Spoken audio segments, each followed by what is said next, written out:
तळकोकणामधल्या मालवणच्या राजकोट किल्ल्यावरती नव्याने छत्रपती शिवरायांचा पुतळा उभारला जातोय।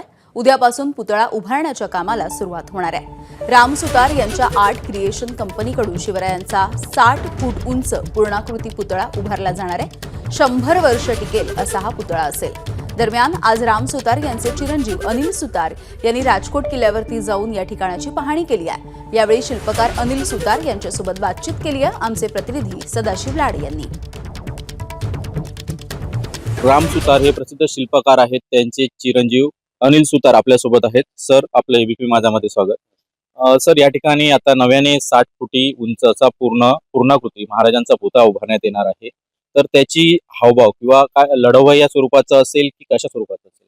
लढवय्याच्या स्वरूपात आहे आणि तलवार अशी उगारलेली आहे। आणि म्हणजे मी इमॅजिन केलं की जेव्हा इथे ते आले असतील आणि इथे जे खडक जसे आहेत ते बघून सिंधुदुर्ग बनवलं आणि इतर ठिकाणी जे दगड जे आहेत त्याचा एक मी कॉन्सेप्ट घेऊन मी त्या दगडांवर त्यांना उभा केला आहे आणि असं त्यांना आव्हान करता येईल लोकांना आणि कसं आपल्याला विजय मिळवायचा आहे। तर तलवार उगारलेला असा पुतळा आहे आणि खूप डिटेलमध्ये आम्ही ते स्टडी करून त्याची वेशभूषा, चुडीदार पायजमा, त्यांचं मुजडी, त्यांचा जो अंगरखा जो मोठा जो कपडा आहे तो, शेला आणि त्याचा कसा उपयोग करता येईल स्ट्रक्चर स्टेबिलिटीसाठी त्याही उपयोग करून आम्ही त्या शेलाला एक तिसरा आधार म्हणून 2 पाय आणि तिसरा शेला असा आधार घेऊन आम्ही 3 पायावर म्हणजे 3 सपोर्ट्सवर त्या पुतळ्याला उभा केला आहे।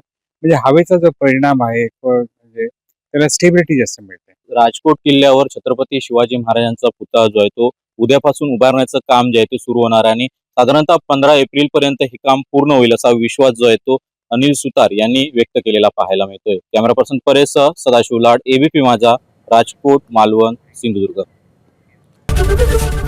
एबीपी माझा, उघडा डोळे बघा नीट।